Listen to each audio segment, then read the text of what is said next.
Is it the Gen Z stare or the 100-mile stare or the 100-yard stare? I don't know exactly what the terminology is. A few years ago, I think my brother sent me a reel. It was something when something traumatic happened to this soldier. And it was an image, it was a very distorted image, like so many filters put on it. You know, like those old Instagram filters? It would just be like, it'd be a guy smoking a blunt with the cup in his hand with purple, and the whole image looks like a that type of filter. A soldier with his eyes. Background, there's like destruction. I just spit everywhere. There's like an atomic mushroom or something in the background. And he's wearing a helmet that's kind of, like this. And his eyes just.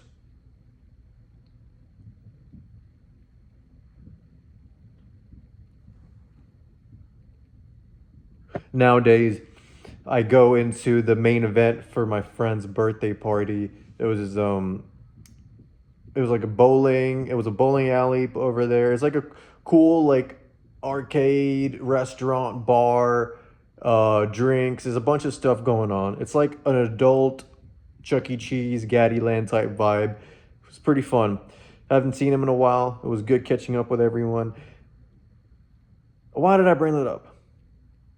Yes, I was there. I was getting my bowling shoes for my girlfriend and I. I figured out what size you want, this and that. I walk up, and I am next in line. And this lady, not lady, just a little girl, maybe, whatever Gen Z age is, she looked like a Gen Z.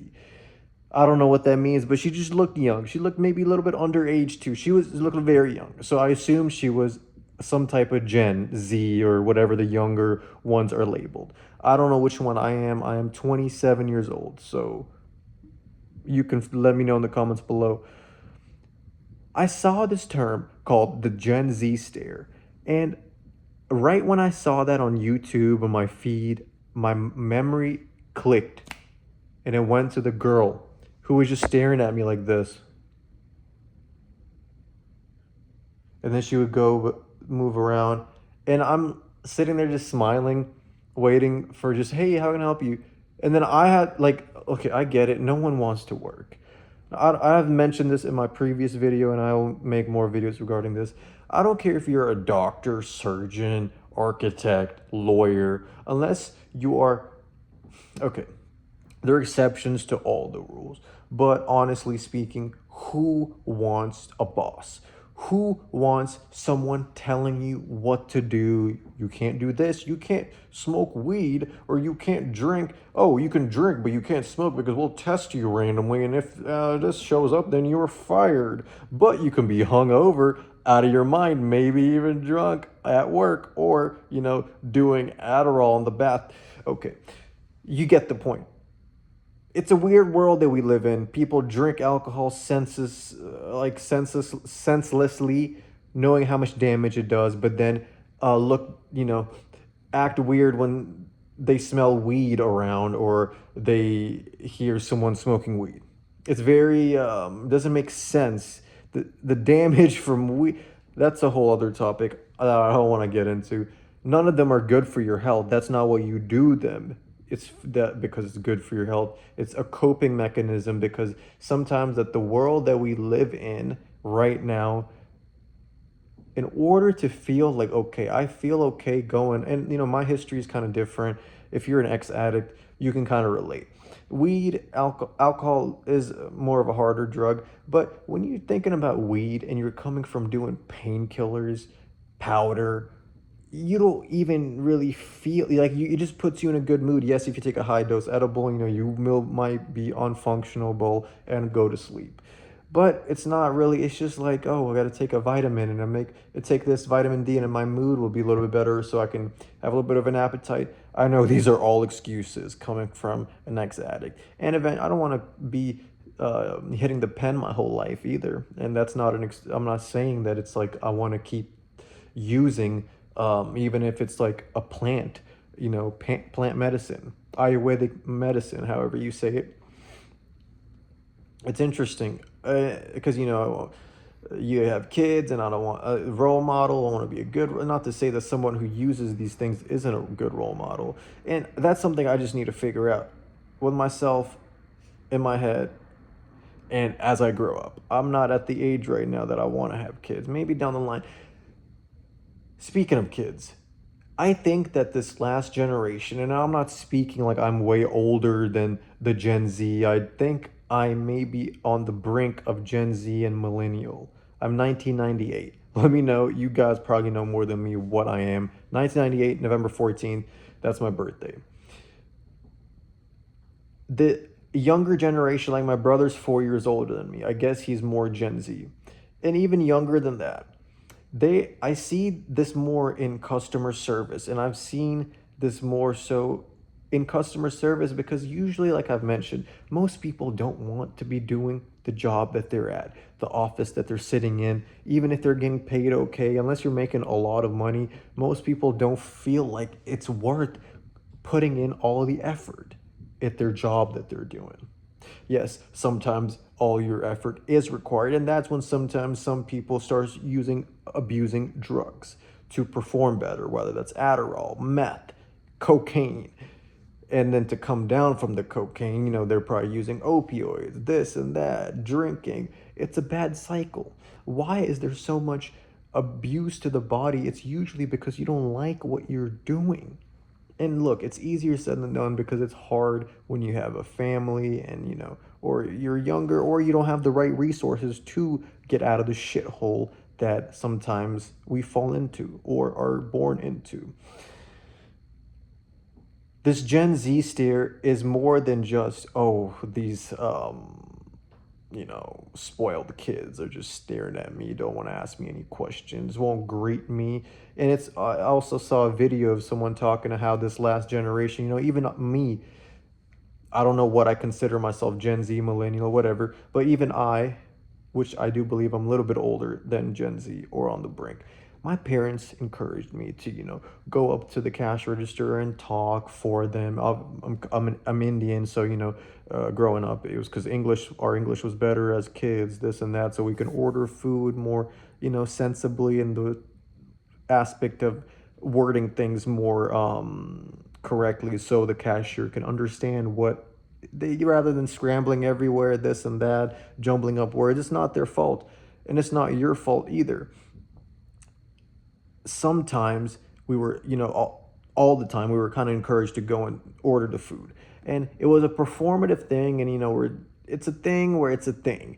And I think that this last generation during COVID maybe or something where that didn't happen, where the parents didn't encourage the kids. And so it's a weird interaction that's unnecessary, where there's this performative behavior happening from a millennial or whatever you want to call them, the generation that was forced to go be customer servicey voice to the customer service person. And then this last generation, Gen Z, maybe might not have had to go through that experience and it just passed them. I saw another video, this girl was talking about this concept, and that's where I got this idea from. And it's very interesting because, yeah, sometimes certain things that we do, TV shows, certain archetypical, whatever the word is, things don't happen in certain generation. Certain tragedies maybe haven't happened in your life that maybe make you ignorant to certain emotions. Why was someone on the side of the road? Maybe you're ignorant to the fact that could happen to you too. What if your family, you don't have no family, you have mental health problem in the sense of schizophrenia, and then it's of light schizophrenia, so you can kind of still function, kind of, but your life is shit because you're hallucinating. I don't know how schizophrenia works, but I'm sure it's not fun. And then the only way you can escape is by doing drugs, and you can't get into a homeless shelter because they don't allow drugs in there. And the only way you can live without killing yourself is by doing more drugs, hard drugs, and even harder drugs, to the point where those hard drugs don't even make you feel anything from your baseline. And the only thing that you feel is normal. Can you imagine doing fentanyl copiously from the time you wake up to the time you go to sleep and not even feel high? Because you're so tolerant and you have developed such a high tolerance. Can you imagine that? Probably not. because you haven't felt that. And that's an ignorance of feeling and knowing that that is a possible feeling in someone's head. And now me learning that, okay, these Gen Z kids maybe don't want to be working at this fast food restaurant. Maybe, they see that this pretentious adult, maybe in their 50s, 60s, has a very nice car, coming in with Montclair jacket and this and that, and spending $50 at Chipotle, 60, $70, and they're working at Chipotle, let's say, and uh you're just surviving from the free meal because like everything's so expensive and you can't even buy a house, and they got like three houses. In your head you see all the social media stuff that the boomers bought the house for $30,000, now it's 6 million. These things are coming in our head, and we learn reality and how unfair things are and have been placed to put certain people in power. And I can go on and on about this, man. The Gen Z stare, I think it's the modern 100-yard or 100-mile death stare that most soldiers develop after seeing or, encountering tragic, very disturbing events, whether that's a nuclear attack, being tortured, a lot of people who have gone through hard, ISIS torturing and survived afterwards. Most people will have this it's PTSD, or it's like a seeing of there's no future because I feel like a war is gonna happen. Why am I trying to be so nice to everyone when I feel like some kind of bad shit, like so much is going on in the world, and they focus on showing only the negative stuff. You control someone through fear. The king either controls through fear, or I guess what's the other, loved. But would you rather be loved or feared? What's the quote? Whatever it is. It's interesting. I really do believe the Gen Z stare is the modern 100-yard stare. Because we are all traumatized by seeing what the future might be. In a way, I am positive. I do believe in our future. The time in the next 100 years, I don't know.